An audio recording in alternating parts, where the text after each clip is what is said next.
Hello, আসসালামু আলাইকুম। সবাই কেমন আছেন? আশা করি সবাই ভালো আছেন। আমার সকালে রান্নার রেসিপি, আমি সকালে রান্না করছি ডাউলটা আমি বাগার দিব।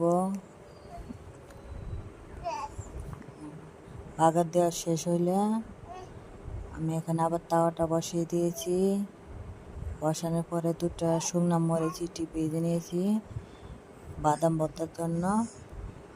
আবার আরেও বসাই দিয়েছি এটার ভিতরে চাপা ভর্তার জন্য রসুন পেঁয়াজ আর চাপাটা একটা পাতা দিয়ে আমি পেঁচিয়ে নিয়েছি, যেমনি চাপার গ্যারান্ডা না বাইর হোক।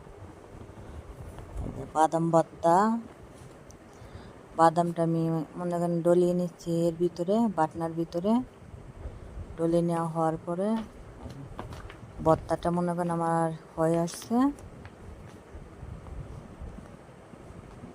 আমি একটা চামিচের সাহায্যে আমি এটাকে একটু লাড়িয়ে নিব আর একটু ডলা দিব। দেওয়ার পরে আমার ভর্তাটা পুরো কমপ্লিট।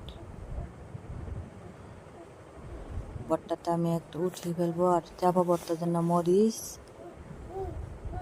লবণ,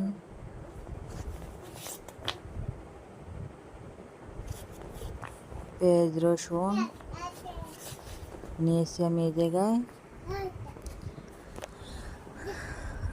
আজকে আমাদের রান্নার এটাই।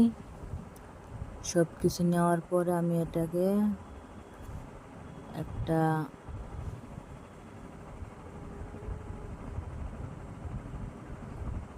সব কিছু নেওয়া হয়ে গেছে। এখন আমি এটাকে ডলা দিব, দিয়ে এটার ভিতরে চাপা সব কিছু নিয়ে ডলা দিব। এই যে আমার চাপা ভর্তা রেডি। সবাই ভিডিওটা শেয়ার করবেন, লাইক করবেন, কমেন্ট করবেন। এরকম ভিডিও দেখার জন্য পাশে থাকবেন। খোদা হাফেজ।